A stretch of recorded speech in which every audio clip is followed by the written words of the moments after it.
Matsimpana etineneny Ratovelo Jacqueline.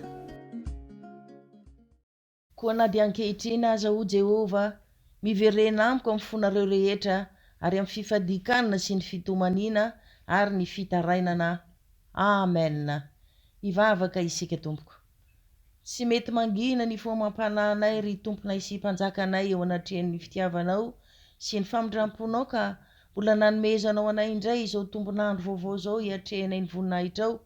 ko ampifaliana sy ampanajana tanteraka tompo io iankofanay eo amin'ny tongomasinao eo ambany fahasoavanao mba hiarahabanao hideranao ankalazanao ary hanome ny voninahitra ambony indrindra ho anao satria mendrika ho anao avokoa zany rehetra zany.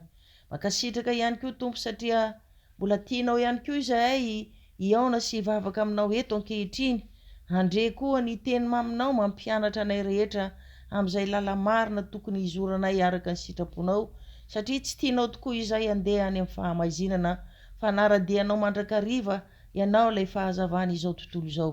Ko miangavy ianao zay Jesosy io mba metezany nasa sy anadio anay amin'le raha sonao zay nalatsaka teo ambony hazo fijaliana Jesosy mba azahoanay fanadiovana tanteraka ho afaka aminay ny fahalotona sy ny tsy fahamarinana rehetra mba ho mendrika koa andre sy tahiry ny afatrao izahay. Dia mba velao koa ny fanahy masinao Jesosy io mba hiasa mahery eo anatinay, anampy anay fantoka tsara andre ny afatrao ary anampy anay ihany koa hitahiry zany eo amponay mba ho ampiarinay eo amin'ny andavanandrom-piainanay ary ihany koa hozaraina manodidina anay araka ny sitraponao. Dia mitenena Jesosy malala araka ny fombanao fa efa vonona izay andre ny teninao. Dia amin'ny anaranao masina sy manan-kery avy any Nazareta Jesosy no angatahanay sy anaovana izany vavaka izany. Amen. Dia faly mandrakariva ry havana miarabantsika rehetra amin'ny anaran'ny Tompo ary faly koa manonona ny fahasoavana mba hampiadanana avy amin'Andriamanitra Ray sy Jesosy Kristy Tompontsika ary ny fampiraisana avy amin'ny fanahy masina. Amen. Ny teny izay angalantsika ny vatsim-panahy ry havana amin'ity maraina vaovao ity dia izay hitantsika eo amin'ny filazantsara Matteo toko 9 ny andininy 9:10 ka hatramin'ny 12. Matteo toko 9 ny andininy 9:10 ka hatramin'ny 12. Toko 9:10 ka hatramin'ny 12. Hovakina izany amin'ny anaran'i Jesosy Kristy Tompon'ny teny. Ary raha mifady anina ianareo, aza mety ho tahaka ny mpiatsara velatsihy izay malahelo tarefa mampisotosoto ny tavany izy mba ho hitan'ny olona fa mifady. Lazaiko ao aminareo marina tokoa fa efa azo ny valim-pitiny. Fa ianao kosa raha mifady anina dia hosoro ny lohanao ary sasao ny tavanao mba tsy ho hitan'ny olona fa mifady fa ho hitan'le rainao izay ao amangingina ary ny rainao izay mahitanao ao amangingina no hamaly anao. Aza miary arena ho anareo ety an-tany izay misy kalalao sy arafesina manimba sady misy mpangalatra manamy trano sy mpangalatra fa miary arena ho anareo any an-danitra izay tsy misy kalalao na arafesina manimba sady tsy misy mpangalatra manamy trano na mangalatra fa izay itoeran'ny arenao dia ho any koa ny fonao. Amen. Izany andiny soratra masina zany ndray ry havana no handeha angalantsika fampahirezana n'ity maraina vaovao ity. Ny fifadikanana tokoa zany ry havana dia tsy hoe fombafomba-piangonana sasany ihany fa Jesosy Kristy mihitsy no nilaza tamin'ny mpianany hoe raha mifady anina ianareo aza mety ho tahaka ny mpiatsara velatsihy izay malahelo tarefa mampisotosoto ny tavany mba ho hitan'ny olona fa mifady izy. Zany hoe tena namporisika ny mpianany mihitsy Jesosy Kristy ry havana mba hanana fiainam-bavaka miaraka amin'ny fifadikanana amin'ny fotoana izay tokony hanaovana izany. Jesosy Kristy anefa dia mahita fa misy olona hoy izy mifady anina dia misehoseho fatratra ho hitan'ny olona hoe tena mpivavaka dia malahelo tarehy sy ny sisa tahaka ny fanaon'ireo mpiatsara velatsihy. Aza manao izany nareo hoy Jesosy satria tsy filandera akory ny fifadikanana fa ianao kosa raha mifady anina dia hosoro ny lohanao ary sasao ny tavanao mba tsy ho hitan'ny olona fa mifady ianao fa hitan'le rainao izay ao mangingina kosa ka izy no hamaly anao. Zany hoe ny vavaka fifadikanana izay ataontsika zany dia aokaandriamanitra irery ihany no hita izany, tsy mila misehoseho amin'ny olona hoe mifady anina isika tahaka ny fanaony ireo mpiatsara velatsy hoy Jesosy, fa atao ao amin'ny mangingina. Tena fampianarana nataon'i Jesosy Kristy tokoa zany ry havana ny vavaka fifadikanina. Ary ao amin'ny Deutéronomie toko 7 ny 1:7 ao dia milaza tokoa fa nifady anina 40 andro sy 40 alina Mosesa tao an-tendrombohitra Sinay alohan'ny andraisan'ilay vato fisaka roa izay nisy ny fanekena nataon'i Jehova. Ao amin'ny Samuela faharoa ao koa, Samuela faharoa toko 12 ny 5:10 sy ny 9:10 dia nifady anina nandritry ny herinandro Davida mba hangataka famindram-po anasitrana ny zanany, anasitranan'Andriamanitra ny zanany. Ao amin'ny Ezra koa, Ezra toko 9 ny 1:1 dia milaza toy izao hoe raha andeha hody any Jerosalema Ezra dia nivavaka sy nanao fifadikanina koa mba halavorary ny diany sy ny ankonany. Ao amin'ny Nehemia toko 1 ny 1:4 raha nandre tamin'ny rahalahiny ny zavatra niseho tany a Jerosalema Nehemia dia nitomany sy nifadianina fatratra izy teo anatrehan'Andriamanitra sady nitomany. Ao amin'ny Matteo toko 4 ny 1:2 dia Jesosy Kristy tenany mihitsy no nitolona-bavaka sady nanao fifadikanina nandritry ny 40 andro sy 40 alina tany an-tendrombohitra, ary no ny afaka izany dia nona izy ary dia nalay ny devoly fanahy. Ny fifadikanina izany dia tsy nandeha irery zany mihitsy ry havana, fa tsy maintsy nampiarahana vavaka mandrakariva ary natao ihany koa mba ho fanetreteny eo anatrehan'Andriamanitra. Raha namoaka demonia tamin'ny olona iray retom-pianany dia nitaraina tamin'i Jesosy hoe tsy vitanay Jesosy Kristy no mamoaka n'ity devoly ity, dia namaly Jesosy hoe io karazany io i Jesosy dia tsy mivoaka raha tsy amin'ny alalan'ny vavaka fifadikanina. Zany hoe tena mila mitolona amin'ny vavaka fifadikanina mihitsy zany vao afaka mandresy ny devoly. Ny vavaka fifadikanina koa zany dia tena nampiarina tamin'ny andro ny testamenta taloha sy ny andro tamin'ny testamenta vaovao tokoa. Kanefa na izany aza dia azontsika ampiarina ihany koa ankehitriny, saingy atao amin'ny fanetretena tanteraka fa tsy ilana dera na atao fantatry ny olona akory, fa Andriamanitra irery ihany no tokony ahita izany. Ny fariseo sy ny mpanoran-dalàna koa anery havana ka nifady anina in-telo isan-kerinandro saingy nampalahelo Jesosy fa tsy mba nataony tamin'ny fahamarinana izany fa nataony tamin'ny fiatsaram-belatsy.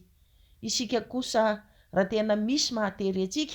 dia aleo manokana fotoana, na dia indray maraina fotsiny aza no vitantsika, fa tokony ampiarahantsika amin'ny vavaka foana aloha ny fifadikanina. Kanefa koa na 2 andro na 2 andro na 3 andro na mihoatra noho izay aza no vitantsika dia mety foana, fa izao tsy maintsy ataontsika amin'ny fanetretena tanteraka eo anatrehan'Andriamanitra izany.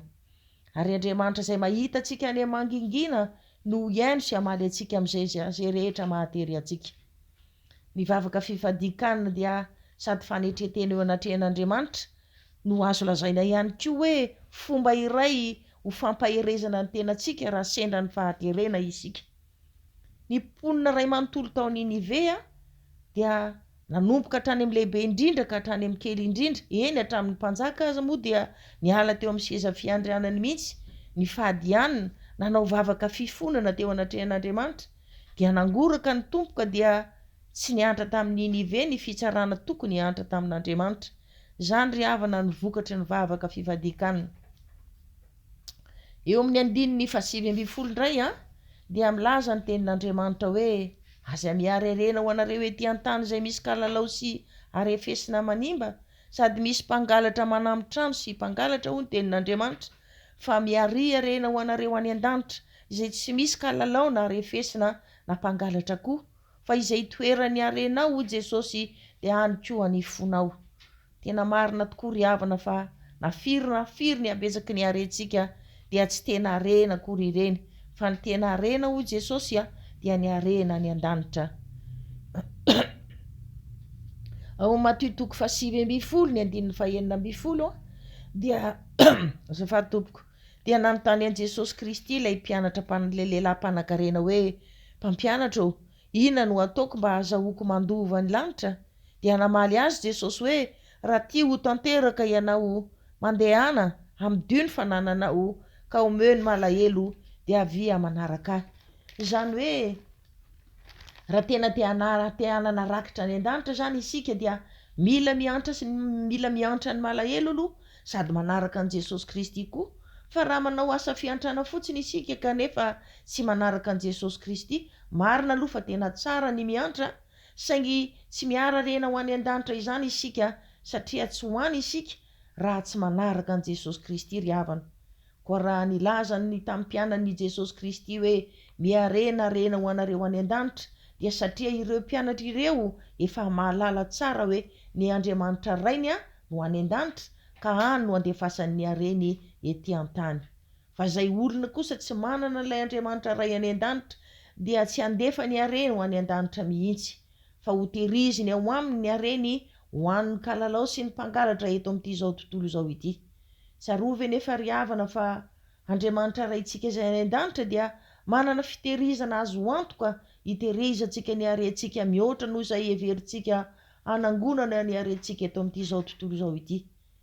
ny tena olana nefa ry havana dia be debe ane isika no te hanan-karena eto amin'ity tany fandalovana ity anika dia be debe koa isika no tafalatsaka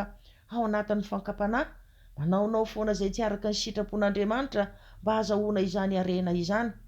rehefa tonga nefa ilay antson'Andriamanitra zay tsy azon'izaniza hidifirana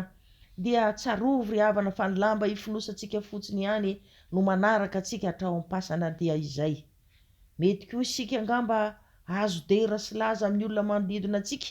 no ny soa be debe vitantsika angamba kanefa isika tsy mba nandefa ny arentsika ho any an-danitra amin'ilay ray tsika dia azadino ry havana fa faty antoka ho atsika izany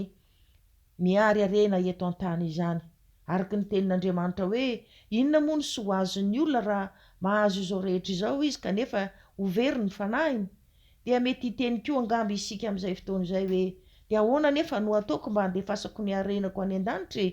tena azo tanterahana tokoa ry havana ny fanatanterahana an'izany matoa ny tompo miteny hoe miary arena ho anareo any an-danitra dia azo tanterahana izany ry havana inona tokoa moa no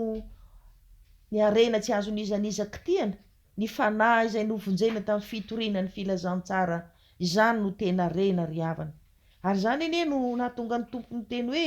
miary arena ho anareo any an-danitra manompoan'Andriamanitra amin'ny fanahinanareo dia ho feno mitafitafy ny fitoeram-barinareo Andriamanitra ry havana dia tena maniry tokoa ny anitatra ny fanjakany eto amin'ity tany ity amin'ny alalan'ny fitoriana ny filazantsara koa raha miezaka isika hanatanteraka an'izany dia tena miary arena ho any an-danitra tokoa isika satria ho amin'izany ny fotsika sy ny fanahintsika mety ho sarotra nefa ny manatanteraka an'izany fitoriana ny filazantsara n'Andriamanitra izany kanefa izao aza matahotra ny fotsika sy ny fanahintsika fa ny tompo mahita sy momba antsika mandrakariva ary ho fanampiny izany rehetrarehetra izany dia tsy maintsy manaiky koa isika ho zanaky ny ray izay any an-danitra ary manaiky manaraka azy koa mba hahafahantsika mandova ny fanjakan'ny lanitra amen ivavaka isika ry havana mankasitraka mankatelina indrindra ry Jesosy Kristy tomponay sy mpanjakanay amin'ny fitiavanao anay rehetra satria tsy mety sasatra tokoa ianao fa manetry teny isan'andro san'andro miteny sy mananatra anay mba anitsianao sy hanavaozanao ny fomba fiainanay eo amin'ny lafiny rehetra tokoa misaotra Jesosy satria raha tojolana ane izay eo amin'ny fiainanay dia tsy tianao intsony izay dodidody hitady vahaolana any an-kafa fa tianao izay anao tahaka an'ireo mpanomponao marobe voalaza teo aloha ary akatahaka anao ihany koa dia hitokam-bavaka sy fahadianina eo anatrehanao raha natanteraka an'izany anefa izay Jesosy eo dia mbola nampianatra anay ihany koa ianao hoe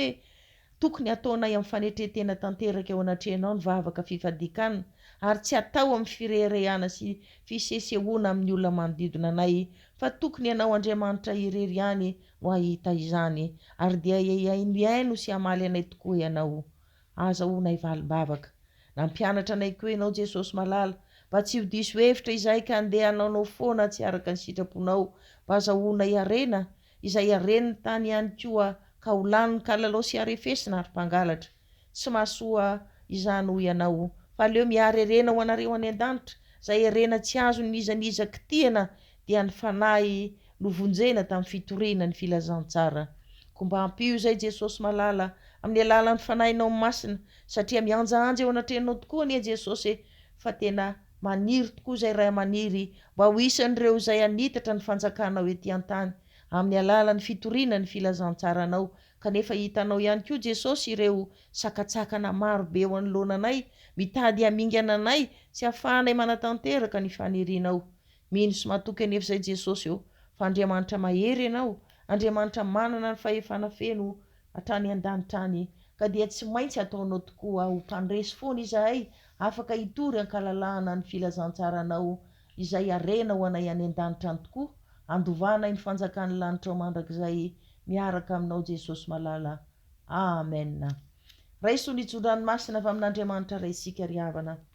Aza manahy na inona fa ka ny fivavahana sy ny fifonana amban'ny fisaorana no entsika manambara ny fangatahantsika amin'Andriamanitra amin'ny zavatra rehetra, ary fiadanan'Andriamanitra izay mihoatra noho ny fahalalana rehetrany, hiaro ny fotsika sy ny hevitritsika ao amin'ny Jesosy Kristy Tompo,